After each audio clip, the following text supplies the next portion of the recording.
Thank you so much ಎಲ್ಲರಿಗೂ. ಒಂದು ಹೇಳಕ್ಕೆ ಇಷ್ಟಪಡ್ತೀನಿ, ಕನ್ನಡ ಚಿತ್ರರಂಗ ನಾನು ಯಾವಾಗಲೂ ಹೇಳ್ತಿದ್ದೆ, ಯಾವುದೋ ಒಂದು ಘಟನೆ ಆದಾಗ ಯಾರು ಸಪೋರ್ಟ್ ಮಾಡಲ್ಲ, ಯಾರು ಇವತ್ತು ಇಡೀ ಕನ್ನಡ ಚಿತ್ರರಂಗ ಅಂದರೆ ಪ್ರತಿಯೊಬ್ಬರು KD ಸಿನಿಮಾದ ಬಗ್ಗೆ ಹೀರೋಯಿನ್ಸ್ಗಳು, ಹೀರೋಗಳು, ನಮ್ಮ ಡೈರೆಕ್ಟರ್ಸ್ಗಳು, ನಮ್ಮ ಪೊಲಿಟಿಷಿಯನ್ಸ್ಗಳು ಎಲ್ಲರೂ ಪ್ರತಿಯೊಬ್ಬರೂ ಈ ಸಿನಿಮಾ ಬಗ್ಗೆ ಪ್ರತಿಯೊಬ್ಬರೂ ಸಪೋರ್ಟ್ ಮಾಡ್ತಾ ಬಂದಿದ್ದಾರೆ. ನಾನು ಇನ್ಸ್ಟಾ ಆಗಲಿ ಟ್ವಿಟರ್ಸ್ ಎಲ್ಲ ನೋಡಿದಾಗ ಎಲ್ಲರೂ ವಿಶ್ ಮಾಡ್ಯಾರ. ಎಲ್ಲರೂ ಭಟ್ರು, ಸೂರ್ಯ ಅವರು, ಅಶ್ವಿನಿ ಮೇಡಮ್, ಪುನೀತ್ ರಾಜ್ಕುಮಾರ್, ಅಶ್ವಿನಿ ಮೇಡಮ್ ಅವರು, ಪ್ರತಿಯೊಬ್ಬರು, ಒಬ್ಬರು ಅಂತ ಇಲ್ಲ, ಪ್ರತಿಯೊಬ್ಬರು ಇದು ಮಾಡ್ಯಾರೆ. ನನಗೆ ನಿಜವಾಗ್ಲೂ ಖುಷಿ ಆಯಿತು. ಇಂಡಸ್ಟ್ರಿ ಒಂದು ಇದಿದೆ, ಒಳ್ಳೆ ವಿಷಯಕ್ಕೆ ಅಂದಾಗ ಎಲ್ಲರೂ ಒಂದಿದ್ದಾರೆ, ಸಪೋರ್ಟ್ ಮಾಡ್ತಾರೆ ಅಂತ. ಸೊ ಅಷ್ಟು ಮಟ್ಟಿಗೆ ಎಲ್ಲರೂ ಮಾಡಿದೆ, ಅದೊಂದು ಹ್ಯಾಪಿ. ಆ್ಯಂಡ್ ಸುಮಾರು ದಿನ ಆದಮೇಲೆ ನರ್ತಕಿ ಸಂತೋಷ 2 ಥಿಯೇಟ್ರೂ ರಿಲೀಸ್ ಆಗಿದೆ.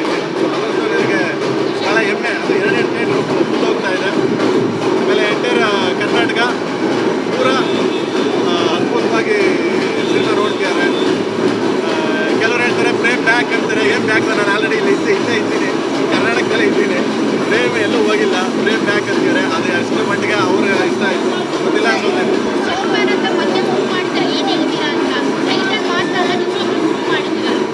ಏನಿಲ್ಲ ಮಗನ, ಕಷ್ಟಪಟ್ಟೆ ಅಂದರೆ ಬೇರೆ ನಾಟ್ ಹೇಳ್ಕೋಬಾರ್ದು, ಉತ್ಪ್ರೇಕ್ಷೆ ಆಗ್ತದೆ.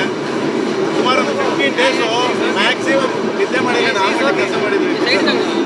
ಆ್ಯಂಡ್ ಅದ್ರ ಶ್ರಮ, ಆಮೇಲೆ ಸಿಕ್ಕಾಪಟ್ಟೆ ಅಡಚಣೆಗಳು, ಅದ್ರ ಶ್ರಮ, ಆಮೇಲೆ ತುಂಬ ಅಂದರೆ ನಿನ್ನೆ ರಾತ್ರಿ ಕೂಡ ಪಿಕ್ಚರು ರಿಲೀಸ್ ಆಗಲ್ಲ ಮೋಸ್ಟ್ಲಿ ಗುರುವಾರ ಅಂತ ಇವತ್ತಿತ್ತು. ಯಾಕೆಂದರೆ 5 ಗಂಟೆಗೆ ನಾನೇ ನನ್ನ ಆರ್ಟಿಸ್ಟ್ ತೊಗೊಂಡೋಗಿ QPIF ಕೊಟ್ಟಿದ್ದೀನಿ.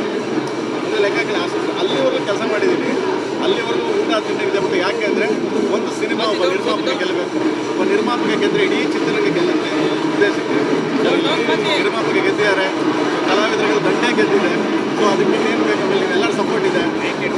ಖಂಡಿತವಾಗ್ಲೂ ಬೆಳಿಗ್ಗೆಯಿಂದ ನಾನು ನೋಡ್ತಾ ಇದ್ದೀನಿ, ಎಲ್ಲ ಕಡೆ ಸಿನಿಮಾ ನೋಡ್ಬೇಕು ಅಂತೀರ. ನಾವು ಕುಮಾರಣ್ಣನ ಅಷ್ಟೇ, ಕುಮಾರಣ್ಣ ಫೋನ್ ಮಾಡಿದ್ದೀನಿ ನನಗೆ, ಕುಮಾರಣ್ಣನ ಸಿನಿಮಾ ನೋಡಬೇಕು ಅಂತ ಇದು ಮಾಡಿದ್ದೀನಿ. ಅಣ್ಣನ ಕೇಳಿದ್ವಿ, ಅವರು ಬರ್ತಾರೆ ಸಿನಿಮಾ ನೋಡೋಕ್ಕೆ.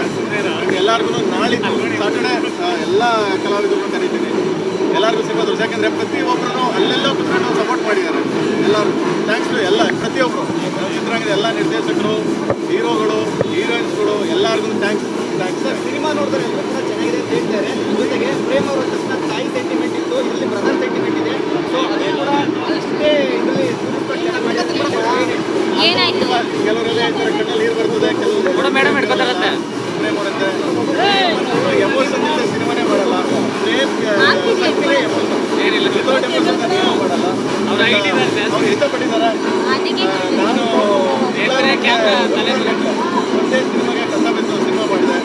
ಅದೆಲ್ಲ ದೇವರು, ಟೆಕ್ನಿಷಿಯನ್ಸು ದೇವರು ಅಂದರೆ ಜನಗಳ ದೇವರು, ಅವರೆಲ್ಲ ಕೈ ಹಿಡಿದಿದ್ದಾರೆ. ಅದಕ್ಕಿಂತ ಇಲ್ಲ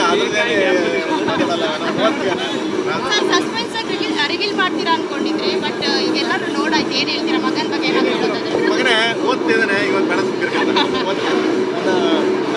ಬೆಳ್ಳು ತೋರಿಸಿ ಏನು ಗೊತ್ತಕ್ಕಂಥ ಮಕ್ಕಳು ಓದಬೇಕಂದ್ರೆ ಓದಬೇಕು. ಕಲಾವಿದರಾಗಲಿ ಅವ್ರವ್ರ ಇಷ್ಟ. ನಮ್ಗೇನು ನಮ್ಮ ಇಷ್ಟ ಪ್ರಕಾರ. ಈಗ ನಾನು ನಿನ್ಗೇನೋ ಹೇಳೋದು ಕೇಳ್ತೀಯಾ? ಸೊ ಹಾಗೆ ಅವ್ರವ್ರ ಇಷ್ಟಗಳು ಪ್ರಕಾರ ಬೆಳೀಲಿ. ಆ್ಯಂಡ್ ನಾನು ಈಗ ಅವನ್ನ ಬೆಟ್ ಮಾಡಿ ತೋರಿಸ್ಬಾರ್ದು, ನೀನು ಇದು ಮಾಡಿದ್ದಾರೆ ಹೇಗೆ ಅಂತ. ಸೊ ಕಾಲೇಜ್ ಹೋಗ್ತೀನಿ. Thank you. ಇನ್ನಷ್ಟು ಹೆಚ್ಚಿನ ಮಾಹಿತಿಗಾಗಿ Saptarshi TV Kannada YouTube channel ಅನ್ನು ಸಬ್ಸ್ಕ್ರೈಬ್ ಮಾಡಿಕೊಳ್ಳಿ.